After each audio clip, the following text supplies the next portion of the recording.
তারা হয়তো এই হাদিস জানে না, আল্লাহ পাক ওদের কানের মধ্যে আমার এই হাদিসটা যেন পৌঁছে দেন, আমিন। নবী সাল্লাল্লাহু আলাইহি ওয়াসাল্লাম বলেছেন, আমি মেরাজের রাতে যখন গিয়েছি তখন এক শ্রেণীর মানুষকে দেখেছি, ওদেরকে শাস্তি দেয়া হচ্ছে। কি শাস্তি? জাহান্নামীদের রক্ত এবং পুজ ওদেরকে খেতে দেয়া হচ্ছে। জিবরাইল আলাইহিস সালামকে জিজ্ঞাসা করা হলো যে এরা কারা? তিনি বললেন, এরা আপনার উম্মতের সেই সব ব্যক্তি যারা মাদকদ্রব্য সেবন করত। আল্লাহ রাব্বুল আলামিন তার হাবিবের মাধ্যমে জানিয়েছেন, যখন কোনো মুসলিম মাদক সেবন করে বা কোনো ব্যক্তি মাদক সেবন করে তখন 40 দিন তার নামাজ কবুল হয় না। এরপর যদি সে তওবা করে তাহলে আল্লাহ পাক তার তওবা কবুল করবেন ইনশাআল্লাহ। যদি সে আবারও মাদক খায় তওবা করার পর, আবার 40 দিন তার নামাজ কবুল হবে না।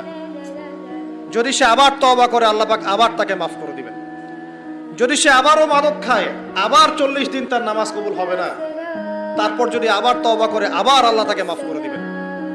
এরপরেও যদি সে আবার মাদক দ্রব্য সেবন করে, নবী সাল্লাল্লাহু আলাইহি ওয়াসাল্লাম বলছেন তাকে আল্লাহ রাব্বুল আলামিন পরকালে মৃত্যুর পরে তিনাতুল খাবাল পান করাবেন। তিনাতুল খাবাল। জিজ্ঞাসা করা হল, ইয়া রাসূলুল্লাহ, তিনাতুল খাবাল কি জিনিস? নবী সাল্লাল্লাহু আলাইহি ওয়াসাল্লাম উত্তর দিচ্ছেন, এটা হচ্ছে জাহান্নামীদের রক্ত, মাংস, এগুলো পুড়ে পচে যে রসটা বের হবে, এটা হচ্ছে তিনাতুল খাবাল।